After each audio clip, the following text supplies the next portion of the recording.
क्या आपने घर से निकलने से पहले कभी सोचा है कि जो भी कपड़े आपने पहने हैं अगर वो थोड़ा भी टाइट हुआ तो उसके लिए आपको जेल भेजा जा सकता है? या अपने कपड़ों पर नजर रखने के लिए थोड़ी थोड़ी दूर पर सरकार ने लोग खड़े कर रखे हैं। एक तरफ जहां महंगाई से लोग परेशान हैं, उनकी इनकम बढ़ नहीं रही है, नौकरी के ऑप्शन कम हो रहे हैं और प्रॉब्लम्स को सॉल्व करने के बजाय सरकार की ज्यादा दिलचस्पी इन चीजों पर है कि आपने क्या पहन रखा है, आप किन से मिल रहे हैं या कहीं किसी महिला से हाथ तो नहीं मिला रहे हैं। ऐसे में आप वहां के घुटन भरे माहौल की कल्पना कर सकते हैं। और बीते करीब 40 साल से ईरान में यही हो रहा है।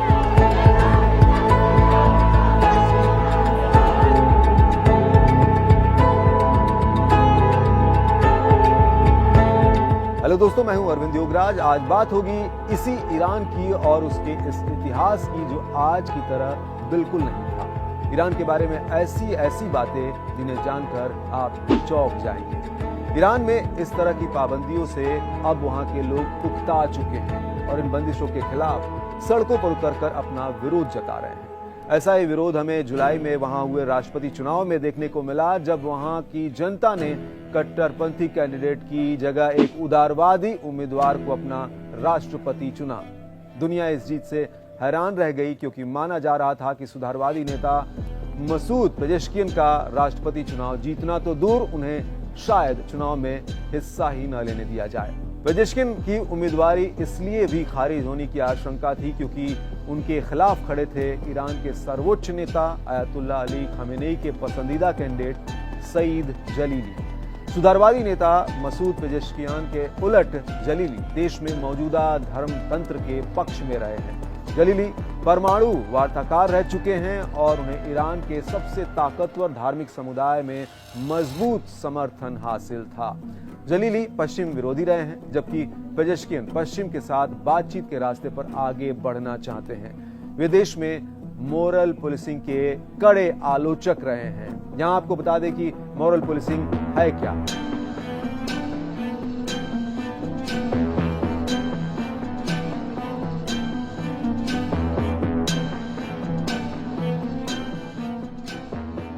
ईरान में ये मुख्य रूप से सरकार द्वारा लागू की जाती है और इसे गश्ते इरशाद या मॉरल पुलिस के माध्यम से संचालित किया जाता है।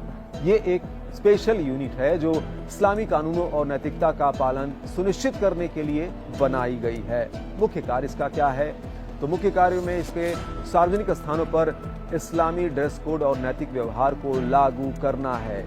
इसमें हिजाब पहनने के नियम, पुरुषों और महिलाओं के साथ सार्वजनिक संबंध, आधुनिक फैशन पर रोक, अविवाहित जोड़ों पर निगरानी। तो इन सब बातों पर नजर रखने के लिए मॉरल पुलिसिंग की व्यवस्था है, जिसके खिलाफ हैं पेजेश्कियन। पेशे से हार्ट सर्जन रहे हैं पेजेश्कियन। ईरानी जनता के दिल की बात खूब अच्छी तरह समझते हैं। उन्होंने ईरान में एकता और सद्भाव लाने का वादा किया और ये भी कहा कि वे दुनिया से ईरान के अलगाव को खत्म कराएंगे। यूं समझिए, ईरान के सर्वोच्च नेता अली खामेनेई और पेजेश्कियन नदी के दो किनारे की तरह हैं। अब देखना यह है कि ईरान की जनता दोनों किनारों को साथ लेकर चलेगी या किसी एक किनारे को उखाड़ फेंकेगी। फिलहाल ईरानी लोगों का पलड़ा पेजेश्कियन की ओर झुका हुआ है। ईरान में जिस तेजी से बदलाव हो रहे हैं और वो सेकुलर रिजीम की ओर बढ़ रहा है, ये 40 साल पहले उसी घटना की तरह है जब ईरान की सत्ता रातों रात सेकुलर छवि वाले मोहम्मद रजा पहलवी के हाथों से निकलकर कट्टरपंथी नेताओं के हाथों में आ गई थी। अच्छा, आगे बढ़ने से पहले अगर आप इस चैनल पर नए हैं, देश और दुनिया की कड़क खबरें जानना चाहते हैं तो इसे सब्सक्राइब जरूर कर लें। आगे बढ़ते हैं और आपको बता दें कि ईरान में राष्ट्रपति पद की उम्मीदवारी के लिए उम्मीदवारों को ईरान की गार्डियन काउंसिल की चयन प्रक्रिया से गुजरना पड़ता है। इसमें ईरान में खासा दबदबा रखने वाले 12 मौलवी शामिल हैं। अक्सर इस प्रक्रिया के दौरान उन उम्मीदवारों को चुनाव लड़ने से रोक दिया जाता है जो वहां की मौजूदा कट्टरपंथी रिजीम के वफादार नहीं माने जाते।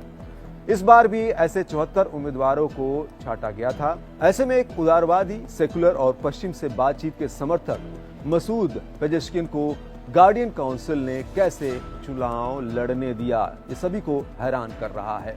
ऐसे में ये बात भी उठने लगी है कि अपने ही लोगों को 4 दशक तक दबाने के बाद गार्डियन काउंसिल खुद किसी दबाव में तो नहीं है। या ये सर्वोच्च नेता अली खामेनेई के ईरान की सत्ता पर पकड़ ढीली होने के संकेत तो नहीं, क्योंकि जिस शख्स के इशारे के बिना ईरान में एक पत्ता भी नहीं हिलता हो, वो अपने चहेते उम्मीदवार की हार को इतनी खामोशी से पचा ले जाएगा, किसी को हजम नहीं हो रहा है। हालांकि थोड़ा गौर करके समझेंगे तो सब कुछ क्लियर हो जाएगा। ईरान में हो रहे चेंजेस इतने भी नए नहीं हैं। बदलाव की हवा यहाँ पहले से ही चल रही थी, जो साफ साफ दिखाई दी पेजेश्किन की जीत के बाद। ईरान में पिछले कुछ सालों से लगातार अशांति रही है। वहाँ नागरिकों का प्रदर्शन होता रहा है, लेकिन साल 2022-23 में देश में जबरदस्त नागरिक असंतोष दिखा। इस विरोध पर चेहरा बनकर उभरी एक 22 साल की लड़की, जिसकी मौत ने ईरानियों को हिला कर रख दिया। 22 साल की महसा अमीनी को ईरान की मॉरलिटी पुलिस ने महिला ड्रेस कोड का उल्लंघन करने के आरोप में गिरफ्तार किया था, जिनकी पुलिस हिरासत में ही मौत हो गई थी। कई ईरानी मानते हैं कि मॉरल पुलिस और कुछ नहीं बल्कि सरकार का लोगों पर नियंत्रण रखने का एक तरीका है। उनका कहना है कि ये लोगों के निजी जीवन में दखल देने और महिलाओं के कपड़ों का ध्यान रखने के अलावा वो उन लोगों को भी गिरफ्तार और हिरासत में लेते हैं जो शराब पीते हैं या उन प्रोग्राम में भाग लेते हो जहां पुरुष और महिलाएं एक साथ मौजूद हों और एक दूसरे को जानते हों। महसा की मौत के बाद ईरान के युवाओं और मध्यवर्गीय लोगों में सत्ता के प्रति नाराजगी साफ तौर पर देखने को मिली। महिलाएं नकाब उतारकर सड़कों पर उतर आई और जगह जगह अपने बुर्के जलाने लगी। विरोध प्रदर्शनों में सर्वोच्च नेता तक के खिलाफ नारे देखे गए। इस बीच इसी साल हुए राष्ट्रपति चुनाव के बाद देश के सर्वोच्च नेता अयतुल्ला अली खामेनेई ने ऐसा कुछ कहा जिसकी उम्मीद किसी को नहीं थी। उन्होंने माना कि कुछ ईरानी लोग मौजूदा सत्ता को पसंद नहीं करते। उन्होंने कहा, हम ऐसे लोगों की सुनते हैं, हम जानते हैं कि वे क्या कह रहे हैं। ऐसा भी नहीं है कि ये लोग हमारी नजरों से ओझल हैं और दिख नहीं रहे हैं। खामेनेई के इस बयान को दुर्लभ माना जा रहा है। हालांकि आपको जानकर हैरानी होगी कि मौजूदा ईरान हमेशा से ऐसा नहीं था और ये बात ज्यादा पुरानी भी नहीं है। 70 के दशक में ईरान में पश्चिमी सभ्यता का बोलबाला था। ईरानी महिलाएं अपने पसंद के कपड़ों में दिखाई देती थी। ईरान की इस बोल्डनेस की वजह वहां के शासक यानी रजा शाह पहलवी थे। 1936 में पहलवी वंश के रजा शाह ने हिजाब और बुर्का पहनने पर रोक लगा दी थी। महिलाओं के लिए इसे बड़ा क्रांतिकारी कदम माना गया। आगे चलकर उनके वारिस मोहम्मद रजा ने 1960 से 1963 तक श्वेत क्रांति नामक एक राष्ट्रीय विकास कार्यक्रम चलाया, जिनमें परिवहन नेटवर्क का विस्तार किया, बांध और सिंचाई परियोजनाओं को बढ़ावा दिया, बीमारियों से निपटने में मदद की, साक्षरता को बढ़ावा दिया और औद्योगिक विकास और भूमि सुधार को भी आगे बढ़ाया। लेकिन उनके सुधार देश में कुछ लोगों को पसंद नहीं आए। इन लोगों में से एक थे रुहुल्लाह खुमैनी। लोगों को लगने लगा कि उनका देश कुछ ज्यादा ही पश्चिमीकरण में डूबता जा रहा है। आपको जानकर हैरानी होगी कि रजा पहलवी के सुधारों के खिलाफ ईरानी महिलाओं तक ने प्रदर्शन किए, जो आज सड़कों पर आजादी आजादी के नारे लगा रही हैं। निम्न वर्ग शिया पादरियों, व्यापारियों और छात्रों के बीच व्यापक असंतोष के कारण 1978 में पेरिस में निर्वासित रुहुल्लाह खुमैनी के प्रति समर्थन में तेजी से वृद्धि हुई। ईरान के प्रमुख शहर दंगों और अशांति में घिर गए। ईरानी क्रांति ने गति पकड़ी और 16 जनवरी 1979 को शाह ने देश छोड़ दिया और खुमैनी ईरान की सत्ता पर काबिज हो गए। ये सब हुआ रातों रात। बदलाव की वही आहट आज खुमैनी के उत्तराधिकारी अयतुल्ला अली खामेनेई को बेचैन कर रही है। इन सब के बीच ईरान में पिछले कुछ साल विरोध प्रदर्शन और सरकार के दमन के गवाह बने और अब क्रांति पुरानी पड़ती दिखाई दे रही है। मई में एक हेलीकॉप्टर दुर्घटना में रूढ़िवादी राष्ट्रपति इब्राहिम रईसी की मौत की वजह से मतदान में इस इस्लामी गणराज्य ने एक ऐसे उम्मीदवार को चुना है जो बदलाव का समर्थक है। हालांकि ये देखना होगा कि शिया मौलवियों द्वारा नियंत्रित व्यवस्था में वो कितनी दूर तक जा पाता है।